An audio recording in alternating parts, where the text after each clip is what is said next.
Добрый день, Клара Александровна. Кларсанна Хан, член Ассамблеи народа Казахстана, возглавляет Казахстанское общество Казахстан-Корея.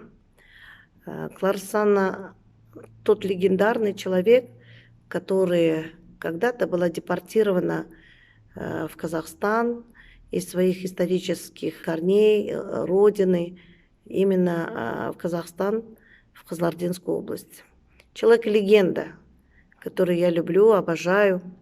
Она как мама крестная не только мне, многим, кто пришел тогда в ассамблею. Я, работаючи в аппарате Алматинской области, познакомилась, вот столько лет дружу.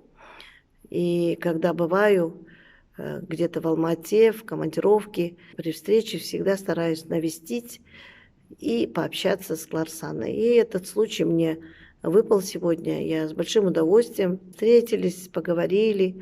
И я обязанностью пытаюсь сегодня разделить мое счастье, мою встречу с моими читателями на YouTube-канале. Уважаемая Кларсанна, вы человек, который всегда пропагандирует дружбу между казахами и другими народами. Ну так, простонародно. Человек, который много вложил в развитие казахского языка. Ну вот я сказала, вы легенда, которые превзошли все ожидания в развитии других национальностей в казахский язык. Вы человек, который в совершенстве владеете. Қазақ тілі өте қиын тіл ма?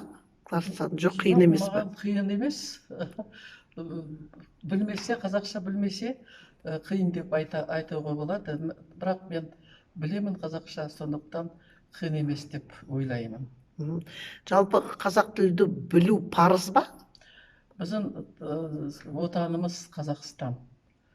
Осы қазақ тілді білуге міндет. Өте жақсы. Кларсанна, жалпы өзіңіздің тағдырыңыз. Қалай қазақ тіліне келдіңіз? Қайдан білдіңіз оны? Сіз әрқашанда айтасыз, осы өте бір қиын кезеңді өзіңіздің мойныңыздан, ата-бабаңыздың мойнынан өткен кезең, ол Сталин кезіндегі осы халықтардың көбісі Қазақстанға сол кезде көш болып көштірген. Сол тағдыр сізге де байланысты ма? Иә, байланысты, еще қалай. Осы мен сіздің алдыңызда отыруға тірі болып отырмын ғой. Осы қазақ халқының арқасынан мен тірі болып отырмын. 1937 жыл осы жер ауыстырды ғой Сталин кезде. Сол кезде менің мамам осы мен вагонда келе жатып, анау Шелі аудан деген Шелі. Соған екі-үш сағат жетпей, мен осы дүниеге келдім ана вагондан. Ішінде, вагонның ішінде да? Ішінде. Сосын осы Шелі ауданға бәрі келдіңіз деп шықты ғой. Сөйтсе, тақыр дала сол кезде.